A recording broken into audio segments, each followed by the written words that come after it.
ఒకసారి నేను వచ్చినప్పుడు ముసలాయన ఆ నీడలో ట్యాంక్ నీడలో అక్కడ ప్రార్థన చేసుకుంటున్నాడండి. ఆయన ఆ వయసులో పొగడత కదండి, ప్రార్థన పరులు. మీకు ఇంకొక విషయం చెప్పనా, ప్రసంగాల బోల్డ్ అని ప్రసంగాలు, ఎన్నో ప్రసంగాలు విన్నంత మాత్రం మీరు మారరు. తెలుసా మీకు? అసలు అలా మారిలా ఉంటే భారతదేశం 130 సార్లు రక్షణ పొందేయాలంట, ప్రసంగాలకే మారిపోయేలా ఉంటాయి మొత్తం అంతా ఒకసారి. అన్ని ప్రసంగాలు మనకున్న ప్రత్యక్షతలు అమెరికా వాడికి కూడా ఉండవండి.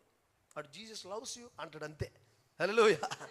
మనం ఉన్న మర్మాలు మనం చేసి ఉపవాసాలు అలా చేయరు. కానీ ఎందుకు జరగట్లేదు వినాలి. ప్రార్థనలోనే మన స్వభావం దేవునికి వెళ్ళి దేవుని స్వభావం మనకు వస్తుంది. హల్లెలూయా. అందుకే కదా ఒక్క గుద్దుకు చంపేసిన మోషే నెక్స్ట్ టైం అలా చేస్తున్నాడా?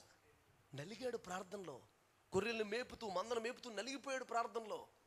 ప్రార్థనలో నలిగిన వాడు స్వభావాలే మారుతాయి. ప్రార్థనలో